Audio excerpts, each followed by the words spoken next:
Vamos a tomar contacto a esta hora con quien fuera subsecretario de redes asistenciales, el doctor ahí está Luis Castillo. ¿Cómo está, doctor? Muchas gracias por el contacto. ¿Cómo está? Gusto saludarla. ¿Cómo está usted? Bien, usted está ahora ahí en la Universidad Autónoma, así que le damos también los créditos a la Universidad Autónoma, a la Facultad de Salud. Doctor, lo primero que quiero preguntarle, el presidente cuando hace este cambio y lo anuncia, dice que aquí hubo responsabilidades políticas y sale el subsecretario. De acuerdo a lo que usted ve, ¿cuáles fueron los errores prácticos que se cometieron en esta crisis que determinaron esta salida que finalmente tiene un costo político, pero antes hay un costo en gestión? ¿Qué fue lo que se hizo mal? Yo creo que el análisis retrospectivo respecto a esta situación que ha sucedido hoy día es lo siguiente. Primero, que hubo una tardía implementación de elementos de coordinación real en el uso y en el manejo de las camas críticas de cuidados intensivos, cuidados intermedios de niños en el sector público, en el sector privado, pero una integración real. Tampoco vimos que hubo una coordinación y una integración en el manejo de la ambulancia de alta complejidad o en la constitución de una red de emergencia y de traslado de pacientes a través de ambulancia y transporte aéreo, pero que esté funcionando dentro de un contexto de un plan estratégico. Hay elementos de comunicación de riesgo que me parece a mí que fueron muy deficitarios y que se ha ido corrigiendo en los últimos días. Comunicación de riesgo que pone en antecedente a la población la situación actual, la importancia de los elementos preventivos y del movimiento que se está haciendo en el sector público-privado para el beneficio de todos los niños. El cuarto aspecto me parece a mí que también es sumamente importante, es que la coordinación y la comunicación entre los diferentes estamentos del ministerio que están manejando la campaña de invierno, campaña que se vio muy difuminada, muy poco visible, por ausencia de un líder que manejara esta campaña, se ha empezado a mirar de una manera distinta y ya estamos viendo que aparecen personas que con nombre, apellidos y cara que están manejando, dándole información y se ha producido una conducción de las responsabilidades clínicas y administrativas al respecto. Creo también que y que la ministra lo corrigió, se ha nominado un coordinador de la integración de camas públicas-privadas a una médico pediatra,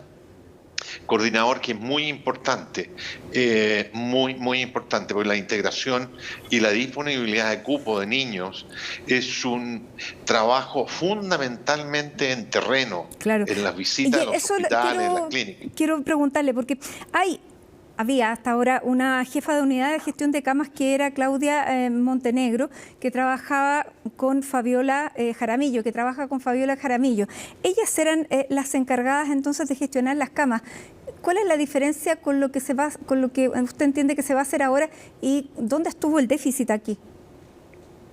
La unidad de gestión de camas centralizada es un organismo o una parte de la organización de la subsecretaría de redes. Ellos recepcionan la información que emana de las clínicas y de los hospitales en cuanto a disponibilidad de camas, en cuanto a avisar los eventuales traslados o al transporte de algunos de estos niños enfermos, adultos enfermos graves. Pero eso se supone que se hacía, ¿no?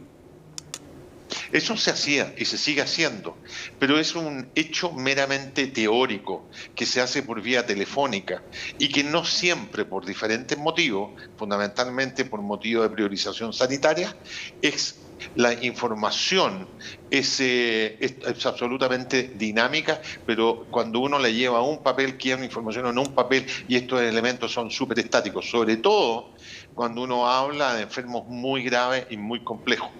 Por eso digo yo que cuando la disponibilidad de cama es cero, uno tiene que asegurarle a todos, incluyendo a los médicos, a los hospitales que están tratando de transportar o trasladar a un enfermo, hay que asegurar de que efectivamente la disponibilidad no existe.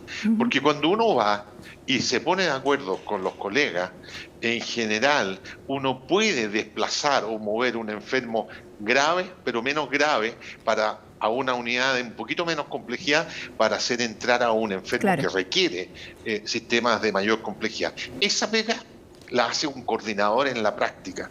¿Y la hace en terreno? Lo hace en terreno. No por teléfono, en terreno. Más allá de elementos teóricos. Ese coordinador que tiene que tener muy bien visualizado por el sector privado y también por el sector público, es la autoridad superior que coordina, prioriza, conduce, autoriza los traslados, los movimientos, etcétera. Esa tiene las camas privadas y públicas, críticas pediátricas, en su mano y actúa visitando los hospitales o requiriendo o abriendo cupos o creando nuevos cupos o autorizando reconversión o tomando unidades de adultos para... Nosotros vamos a retomar nuestro contacto con el doctor Luis Castillo, ex jefe de redes asistenciales, médico y docente de la Universidad Autónoma. Doctor, ahí estamos nuevamente con usted. Usted, bueno, me imagino que escuchó todo lo que habló la ministra y el ministro de Educación. ¿Cuándo debiera haberse hecho esta comunicación de hoy? Todo esto que estamos viendo ahora habría sido óptimo haberlo visto hace 2 a 3 semanas atrás, pero que esté en el contexto de un plan. Plan que se ha hecho y que se ha puesto en marcha ahora y que se ha regularizado la constitución de los comités, en fin, y de la comunicación de riesgo, la información a la ciudadanía y todos estos elementos. Yo creo que se está retomando el camino y se está reorganizando el enfrentamiento a este brote. Brote por lo demás y circulación viral que ya teníamos antecedentes y fundamentos desde fines del año pasado para haber previsto estos elementos, brote que también en el hemisferio norte fue extraordinariamente elevado y muy patógeno, muy tóxico en términos de emergencia, hospitalización. Fue exactamente lo mismo que está pasando acá. Porque la ministra acaba de decir que era inesperado el adelanto y también la pendiente en la curva del alza, pero eso ya lo sabíamos. Eso pasó exactamente lo mismo en el hemisferio norte y hubo brote y emergencia de casos muy importantes en varias ciudades del mundo del hemisferio norte. Por lo tanto, epidemiológicamente teníamos mucha certeza de que podía pasar exactamente lo mismo acá y que había que prever, organizar la red público-privada y armar una gobernanza de comunicación y una coordinación interna. Ahora, yo creo que en este aspecto también es súper importante, no solamente el plan campaña de invierno de procurar ordenar la red de camas para asistir a los niños y niñas que se están enfermando, sino que también integrar a la discusión y a la mesa a la atención primaria de salud, que puede contribuir bastante, que la he visto muy lejana de esta campaña de invierno. No porque ellos no quisieran, sino que lo he visto tomar decisiones más por mutuo propio, más que por un consejo sanitario asociado a una planificación estratégica. Yo creo que eso, el comité que está dedicado a manejar la campaña de invierno y este brote, lo va a tener que corregir también. En definitiva, ¿usted reprueba la gestión que se hizo en esta crisis? Yo creo que hasta la semana pasada era una gestión muy deficitaria, que tuvo consecuencias bien delicadas, pero aún es tiempo de poder reorganizar y asegurar las disponibilidades públicas y privadas con el trabajo de todos los funcionarios para hacer frente todavía a los requerimientos asistenciales que se están produciendo, que son bastante elevados. Doctor, ayer veíamos esta reunión que tuvo la ministra con varios de ustedes, tanto subsecretarios como exministros de salud que participaron en gobiernos distintos. Fue transversal la invitación. ¿hay una disposición también de cooperar y seguir teniendo tal vez un trabajo más cercano? Bueno, hoy día se publicó una nota que se le mandó a la ministra también, en donde los que tuvimos alguna responsabilidad en pandemia, le hicimos saber algunos de los puntos que eventualmente podrían ayudar a implementarse y ayudar al manejo de la pandemia. Las Es tomaron, de evidente acuerdo a lo que que estoy viendo acá, sí, aquí eran las 9 tomaron, puntos, sí. exactamente, sí. Nosotros quedamos a disposición de colaborar en lo que la ministra estime conveniente. Yo creo que ahí nadie se puede restar, aquí hay un bien superior, Ujú. que es la vida de los niños, las niñas, los adultos, porque también me parece muy bien que haya tomado la ministra, que ya haya nombrado un coordinador para preparar la red, pero en el caso de los adultos, esperamos que un mes más aparezca un incremento progresivo de los casos de influenza en adultos, pero cuando lleguemos a eso, tenemos que tener la red lista para responder y responder bien. Ujú.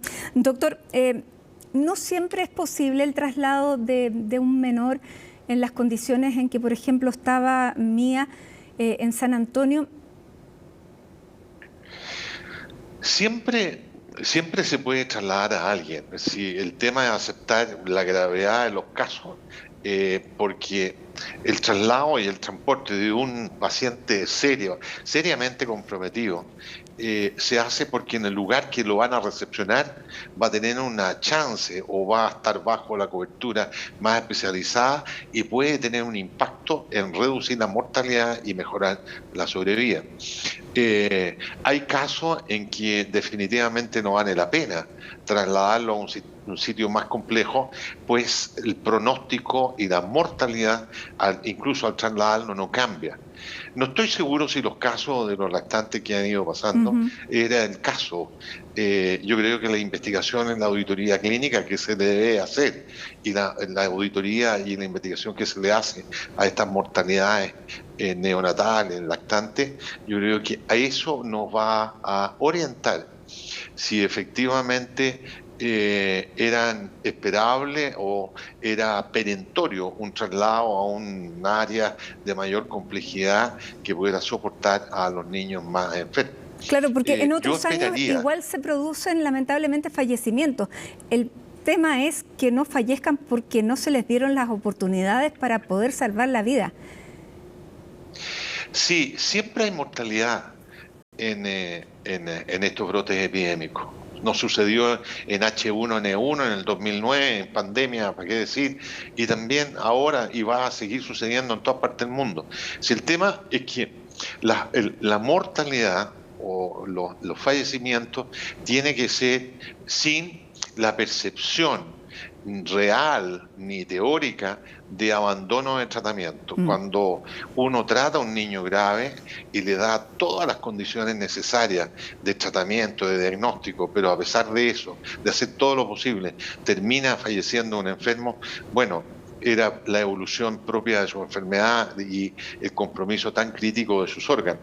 Pero cuando uno tiene una probabilidad de mejorar la sobrevida en un lugar y ese lugar tiene que ser transportado un enfermo crítico a otro para recibir atención especializada, esa sensación de dar todo por un enfermo es la que siempre debe primar en toda la familia. Doctor, ¿qué opinión tiene de el doctor Salgado? Bien, muy buena. Es un colega médico de mucha experiencia, ya conoce el tejemaneje de la subsecretaría, especialmente de aquellas divisiones internas que manejan la subsecretaría de redes. Es un clínico muy apreciado en el Hospital Barros Luco, donde yo también trabajo y lo conozco bastante bien. Espero que sea un muy buen aporte y ordene la red y la ponga en marcha full para enfrentar este tema con los niños y las niñas y prepare también la red para enfrentar la eventualidad de casos de influenza muy graves en los adultos. Muy bien, doctor Luis Castillo, decano de la Facultad de Salud de la Universidad Autónoma. Muchísimas gracias por esta conversación, también por la espera y que tenga un buen resto de jornada. Gracias, doctor.